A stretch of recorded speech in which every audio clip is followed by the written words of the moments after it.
Alright, let's get it out of the way. How do you pronounce this name? Pull. It's not pl. It's not Peru.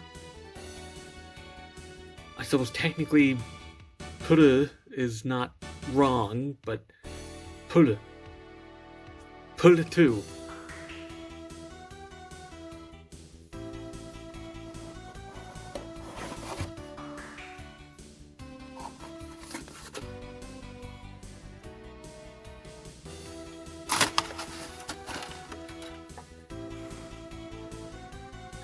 Hello and welcome back to another Plamo review. Today we're taking a look at the Figurized Standard Pull 2.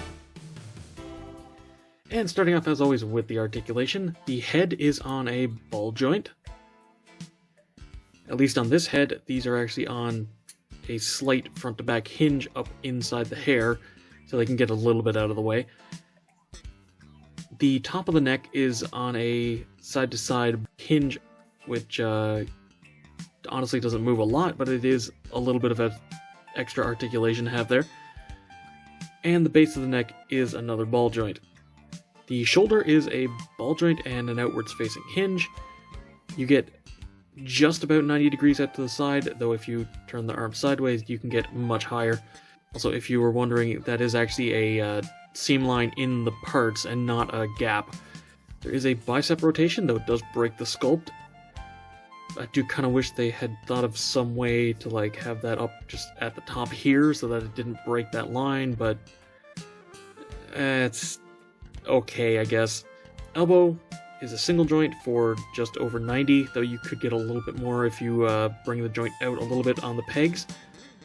And the wrist is the usual character wrist that pretty much every Japanese figure has at this point, which is a swivel hinge swivel. Which means that you get back and forth, and you can also rotate that sideways to get in and out. Because of the design, they didn't want to break this sculpt. There's just a double barbell joint up in the upper body. That said, it gets kind of a stupid amount of range. It even kind of breaks the sculpt back here a bit, is how much it can get.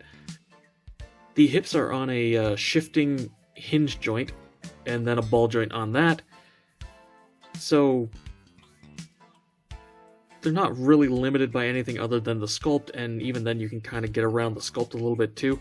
There is a thigh cut like the arm, which also breaks the sculpt, though it's less useful thanks to the ball joint here. Single jointed knee for just over 90, and the armor piece for the knee does actually have a little hinge to make it look a little bit more natural, which is nice. The ankle is of course the same as the wrist, which is a swivel hinge swivel, though the swivel in the foot is angled, so you get a little bit of an ankle tilt from that. You can bring the foot pretty much in line with the leg and not that much up. Honestly, I kind of wish they'd worked in a toe bend, but it doesn't really matter. They don't do that with models. So overall, the articulation of Pull 2 is fine. It is completely in line with the other Figurized standards, and honestly with Figuarts at that. Sure, they can maybe work in a little bit more range in the joints, but that would affect the sculpt. So this is a nice middle ground. It can pretty much pull off any pose you want it to anyway. And getting into accessories and gimmicks, let's start off as always with color correction. You do get stickers and water slides. And I got this... Jesus, really blown out.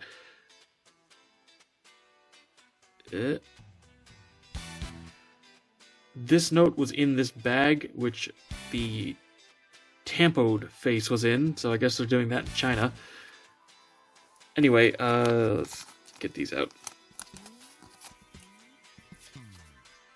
You'll notice that 3 eyes are gone, and, well, you'll see these two. This was closed eyes, and I was originally going to use them, but I completely whiffed the application, so I just ended up using a different set of eyes instead. As you can see from this, you do actually get stickers and water slides for these details. Most of the stickers, honestly, are used on the accessories, but these ones are for the collar clasp, I guess you'd call it. I just painted it instead, but they do give you 2 because there's an inconsistency with this design where in some shots, in the line art even, there's only 1, but in the animation there's 2 sometimes. In fact, The character portrait on the instructions has 2. I went with 1 because I think it looks better, and they only molded 1. I would understand more if it was completely flat and you could just choose, but no, this one's actually molded, which is kind of irritating. Anyway, yeah, there's a lot of eye options, but honestly some of them are kind of redundant. Like, what is... Oh, the eyebrows are a millimeter lower on these eyes. Like, what was the point of that? At least with, you know, the left and right, the whites are a little bit darker, but like... The questioning eyes, I ended up using one of those. That looks good. The 3 that are actually like, you know, unique shots, the closed eyes, these ones from that one piece of art, and sort of downward facing eyes, which is, I think, specifically from the Psycho Gundam Mark II scene. Of course, the eyes that don't have pupils, which is actually a nice aesthetic. I like that. I wish they'd give us more options like that in these, instead of, you know, millimeter differences. And angry eyes, which is, you know, nice and actually fits for Pultu's personality. These ones are for the Saikamu headset, so we'll get into that in a minute. And also, yeah, it's the same thing with the stickers. Getting into the accessories, let's start off with the faces. This is the tampographed face, which is... Honestly, the sculpt is almost identical to one of the other faces, but I don't know why they made the tampograph face looking right. Like, this is the one that's pre-printed. Why is this one looking to the right? I don't really like using eyes that are looking specifically left and right, because they never give you enough faces to really justify it. Speaking of which, the other 2 faces, yeah, this is the one that was going to have the closed eyes, but honestly, I think this looks good, and yeah, like I said, it's like pretty much identical, so... And then one with an open mouth, which is actually a separate piece, which is kind of funny. I do like that they did that, but it is kind of funny that they just, you know, included a whole piece on the Red Runner just for the inside of the mouth. Like, that's a pretty big piece of plastic just to show that much on this side. And I went with the sort of quizzical eyes on this face because I think it looks good. One thing I really am kind of irritated by is, like, Bandai, the 30-minute Sisters faces are not compatible with these characters, which means that if we want to use more than 2 of the water slide options, we have to buy another kit just for the faces. So it's like, can you include at least like 4? Like, is it really that hard to include a couple more faces on the runners? Surely it wouldn't cost that much. And then, of course, speaking of faces, we have the heads, which is just the default. This is the one that you would use to make a custom of LP. Tiny feet, stand up. That said, you do also get, it's a little bit creepy without the faceplate in there, but you do actually get the Saikamu face, head. There's a seam running up the back of this one because of how it goes together, but you just pull at the center section, and yeah, I painted those because I thought it was easier, but they do give you both stickers and water slides for them. This, on the other hand, is supposed to be metallic, according to the painted model in the instructions. And neither the sticker or water slide is, so I just used a metallic green Gundam marker on that and then did a black wash, and I think that looks fine. Otherwise, this is literally just gray Gundam marker. And finally, for heads, you get, well, this one looks kind of incomplete, huh? That's because this does give you the normal suit helmet, which, you know, makes sense considering she's in her normal suit. Don't really know why the inside of the glass is fogging up, because it's not like I used any glue or anything on this. Is fog? Yeah, it is. What? Weird. This is pretty much color separated. I did paint the inside with some gray just to look a little bit more accurate just from most angles, but on the key art on the instructions in the box, they show this flat area painted, but I actually looked at the anime, and the way that this comes down in some shots, it actually looks more accurate if you don't paint this. Anyway, you can actually pop this off. You can remove this, because, you know, it obviously can go up into the helmet in the show, so you can have the helmet on with or without the visor. If you want it on, you just disassemble that. Wiggle, wiggle, wiggle, wiggle. Pop that in half. put a face on before you close up the helmet, but this just slots in. And you can build the whole helmet around the head and actually have her wearing it. And like I said, you can have her wearing it with or without the visor. And of course, you can assemble the helmet without the visor too if you want her gripping around the chin guard area, which is, I think, how she holds it in some art. Speaking of some art, you also get an entire separate chest piece, functionally identical, aside from no ball joint at the base of the neck because it's, you know, open. This is not how the, like, this isn't how this goes on. This is not like a soft fabric. That's obviously, it's also missing the orange undersuit in there, but this is very specifically from one single piece of art, which they give you eyes specifically to recreate, and I gotta be honest, I've never been a huge fan of the art.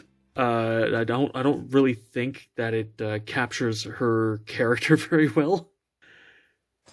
I mean, it's nice that they included it, but I really don't care about this either way. Speaking of the helmet, though, you do actually get a little... Speaking of the helmet, though, you do actually get this piece to go around the neck when the helmet's on, so that it's actually, you know, properly sealed, so you don't see the neck sticking out of the bottom when the visor's up. Nice inclusion, not, like, super necessary, but I do like it. And, of course, let's talk about the hands, because you actually get 4 pairs, or, well, close enough. You get 2 closed fists. Going to put her down now, because that camera angle's awkward. You get 2 neutral, relaxed hands. You get 2 holding hands with their own unique hinges. And these are very much just like 30-Minute Sisters sculpt, but with the added piece here, because that is completely square. And finally, you get 2 unique hands. A left splayed hand, which is nice, and a right saluting hand, let's say. Shixian. And the final accessory, which is partially why they included these hands, you do get the Space Mauser.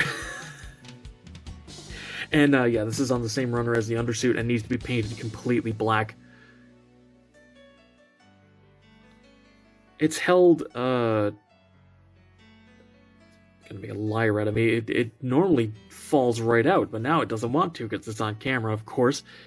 One thing I'll say is, they had a little bit of a error with the sculpt here. Yeah, that is actually how it's supposed to sit. Her finger's not on the trigger. It'd be fairly easy to modify. I mean, you either just remove that little bit of plastic there, or shave down the inside of the hand a little bit to sit a little bit more flush in there, but yeah, slight oversight. Quick cut in just to mention, it's actually really easy to pull the hands off if you just pull off the full wrist guard.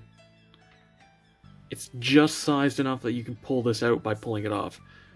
Also, one thing I do quickly want to add is all 3 of the head options actually do have the ears molded in there. It's just, you can barely even see them.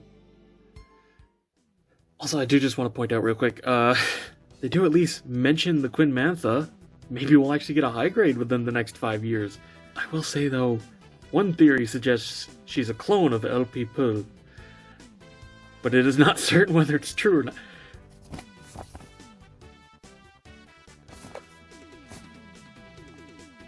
Really? And finally, I do just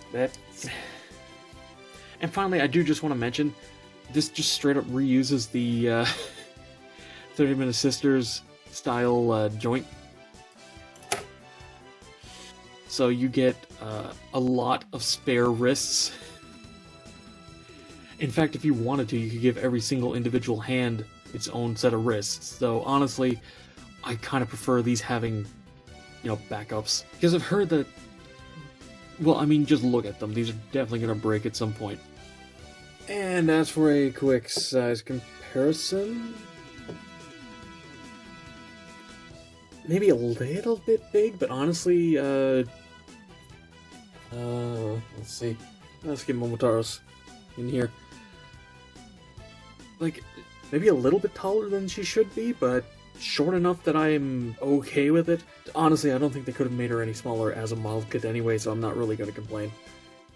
So, to wrap this review up, I was really excited to finally get this. I really like Pull 2 as a character. Like, as far as I'm concerned, the Gundam Evolved short's canon. I'm glad we're finally getting Gundam characters. Now, Bandai, when you release Tifa, please give us a Garrett. I don't care if it's a figure art, or a figurize, or whatever, I need to have them together. Only getting one is wrong. I was pleasantly surprised by the color separation. There's almost no visible seam lines, aside from the lower leg, but that's not that big a deal.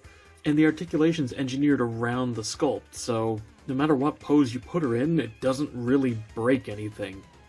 Really, my only complaint is the same as with all of these figurized standards, and that is just I wish we got more faceplates to use more of the eye options.